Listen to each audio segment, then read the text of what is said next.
Assalamualaikum warahmatullahi wabarakatuh. Masih dengan Papi di sini, teman-teman.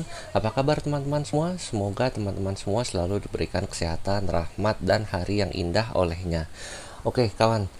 Beberapa hari yang lalu itu gua ngejual 2 biji RX 5600 XT punya gua dengan tujuan untuk menukarnya dengan satu biji lagi RTX 3060 Ti. Karena itu otomatis rig gua sekarang tinggal 3 biji VGA nya guys. Satu RTX 3060 Ti ini, dan dua lagi ya seperti biasa VGA kesayangan gua RX 5700 dari MSI untuk series yang Gaming X. Nah, hari ini itu gua kedatangan lagi nih, udah datang lagi pesanan gua RTX 3060 Ti. Jadi sekarang gua akan coba pasangkan dan kita testing.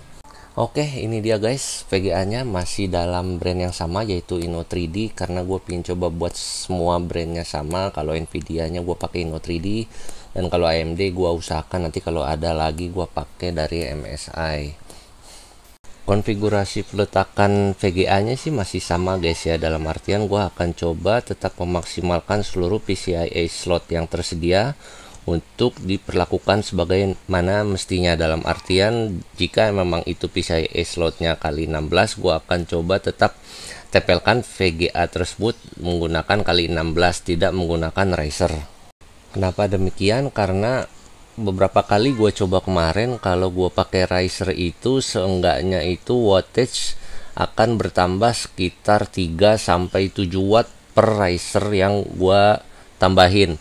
Jadi karena itu penggunaan PCIe slot itu ya lumayan menghemat daya lah, lumayan menghemat daya dari mining rig ini.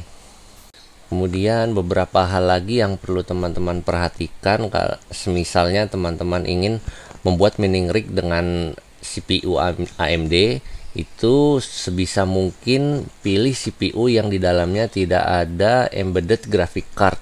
Untuk sekarang ini kan embedded graphic cardnya Vega ya di AMD. Itu juga kesalahannya waktu awal tuh gue bikin guys. Jadi gue beli CPU-nya itu di dalamnya ada AMD Vega, jadi sudah terembed di CPU-nya. Karena itu konfigurasi dari motherboard yang gue punya itu Asus B450F itu nggak optimal, karena jika di dalamnya ada embedded GPU pada CPU AMD, itu motherboard gue itu hanya bisa mendetek maksimal sebanyak 5 VGA. Oke, yuk langsung aja kita bongkar-bongkar guys.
Oke guys, akhirnya semuanya sudah terpasang. Dua di bawah adalah RTX 3060 Ti, dan di atas seperti biasa RX 5700. Semuanya insya Allah sudah terpasang dengan benar. Kita bertemu lagi beberapa hari kemudian setelah adanya pengetesan. Oke guys, sekarang kita langsung masuk aja ke dalam rig mining gado-gado yang tadi di awal sudah kita update ya, dengan menggunakan 2 RX 5700 dan 2 RTX 3060 Ti. Saya akan maksimalkan dulu tampilannya. Nah, rig mining gado-gado ini kan di dalamnya saya instalasi Windows 10 Pro ya. Ini kemudian saya remote desktop dari Ubuntu. Sistem ini sudah berjalan selama 7 hari dan akhirnya saya menemukan setting yang stabil ketika saya menggunakan NiceHash ini. Gue juga kurang tahu ya guys ya. Yang awal-awal gue jalanin rig mining itu kan konfigurasinya 2 RX 5700 dan 2 RX 5600 XT ya guys. Dan gua rata-rata selalu menggunakan NiceHash dari awal. Waktu itu sering error ya, tapi errornya dalam artian gue juga bingung sih. Itu errornya apakah disebabkan oleh overclock yang berlebihan, atau emang dari Windowsnya yang nggak stabil, atau apa, gue juga kurang tahu. Tapi karena kejadian ini yang gue alami sampai saat ini, sepertinya sih gue bisa berkesimpulan bahwa yang banyak menyebabkan error itu adalah tampilan dari atau software dari NiceHash Windows ini sendiri. Namun mungkin juga ada teman-teman di sana yang bisa sangat stabil menggunakan NiceHash, bisa sampai berhari-hari seperti saat ini, mungkin udah 7 hari atau mungkin bisa sebulan menggunakan tampilan NiceHash, tapi itu tidak berlaku pada sistem yang saya instalasi. Karena ketika dulu masih menggunakan konfigurasi semuanya AMD 2RX 5700 dan 2RX 5600 XT, per 2 hari atau 3 hari sekali itu pasti sistem saya crash. Memang kalau saya perhatikan di situ saya sempat sedikit mengamati, kebetulan mungkin cukup beruntung ya. Jadi ketika saya gerakan mouse-nya itu kan tampilannya menampil ya di layar guys. Nah di situ itu saya perhatikan di jendela untuk RX 5600 XT-nya, khususnya yang kartu XFX itu sepertinya ada sedikit kacau di pembacaan pembacaan voltasenya. Nah ketika itu juga komputer langsung crash itu. Itu kalau nggak salah waktu itu sudah berjalan 2 hari lebih ya, hampir menyentuh 3 hari. Kemudian kedepannya memang saya nggak ada kesempatan lagi untuk memperhatikan apakah kartu mana yang menyebabkan error, karena tiba-tiba sudah wall voltage-nya sudah cukup turun ya, dalam kondisi mungkin komputer idle, dan itu bisa disimpulkan hang. Ketika saya gerak-gerakan mouse juga tidak ada tampilan apa-apa sama sekali, akhirnya saya harus reboot.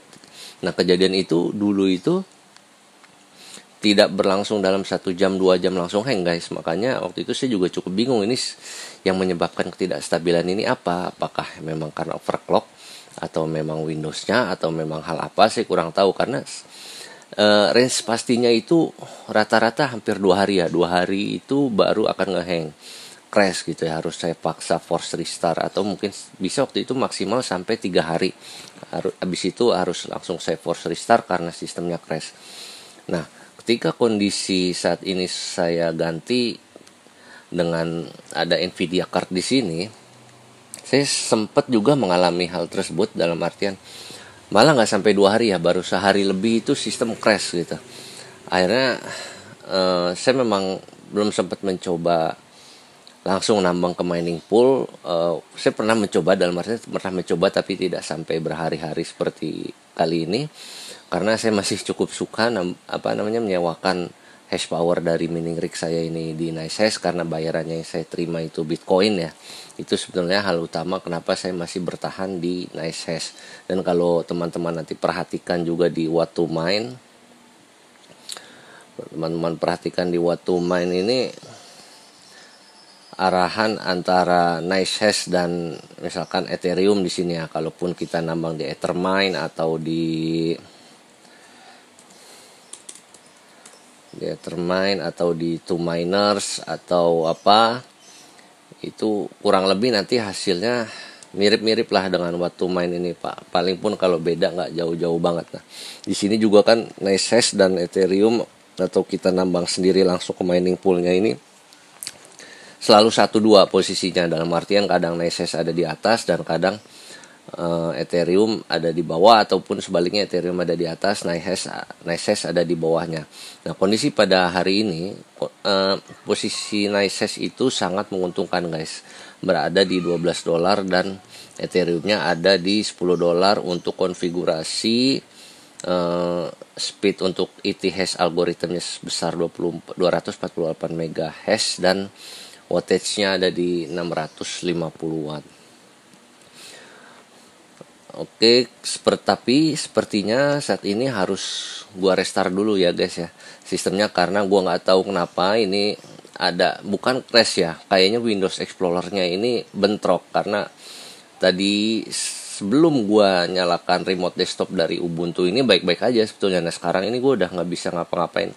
Sebetulnya masih bisa, tapi ketika gua buka Windows Explorer seperti ini itu nggak akan tampil apa-apa. Klik kanan juga masih bisa. Karena itu kayaknya ini harus gua restart dulu guys. Ini gua mau jalanin yang NB Miner yang untuk RX 5700 aja, gua klik 2 kali ini nggak mau running. Oke guys, kita jumpa lagi sesaat lagi setelah saya restart sistem ini.